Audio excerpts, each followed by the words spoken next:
So we are live. I don't know which YouTube channel I'm actually using at the moment. So I have a couple of them, for different purposes. But we are live right now. What you'll see up in the top left-hand corner is your timer and the live all in one piece. You'll see if people are in your session. We have 0 at the moment. But you also have that little like thumb where people are liking the video as well. You have an opportunity here to put different filters on there if you choose. That's pretty cool.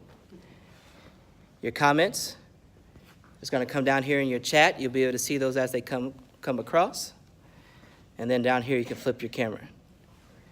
Now, if your YouTube channel in your classroom has a ton of people on this, and you go live, they'll get that particular notification. The other beautiful part about it is it stays on YouTube when you're done. So you can always go back and get more views and get more views, get more views. So let's just say an instance where I saw a teacher doing this the other day in Decatur.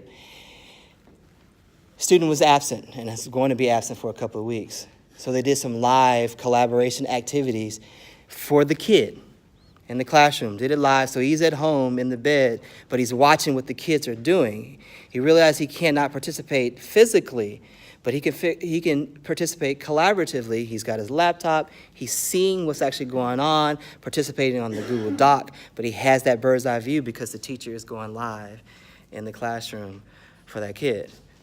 Cool thing is, what the teacher was doing at the same time, she was narrating what was going on, like she was a television commentator. It was beautiful. I was like, yes, that is great digital storytelling for kids and giving access to everybody.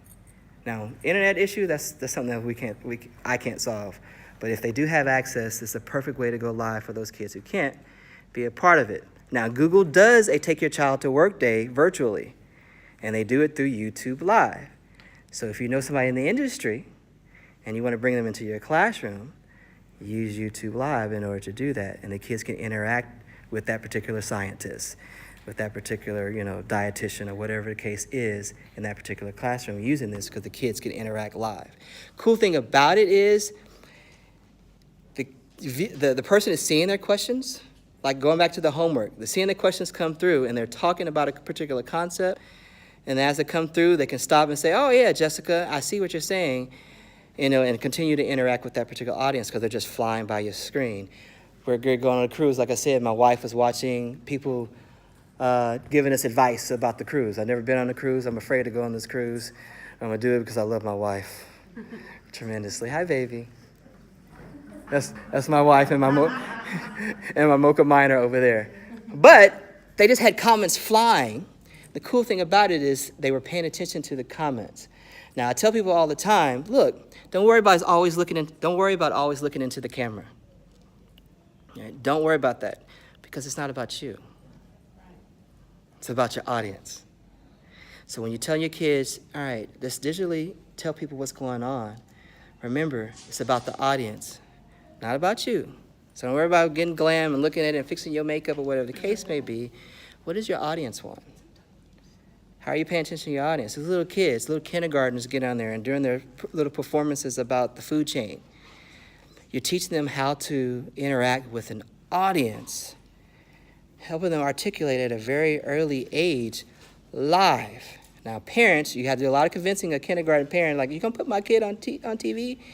Yeah, for you, not for the world, for you. And when you preface it like that, parents change their mind about that. Now, one of the things that we used to do is we would bring parents in. You know that opt-out form you give at the beginning of the year? Right? I used to bring in my parents and say, hey, this is what this really means. My kids are going to be podcasting. They're going to be making movies. They're going to be doing blogging. They're going to be doing this. This is the permission that I need to make an authentic opportunity learning experience for your kids.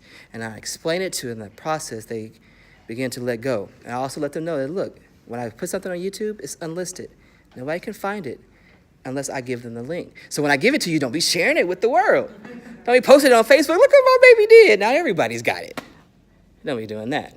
I'm still live. Anyway, that's how it is. Once you want to end it, you click on the X. Are you sure you want to stop streaming?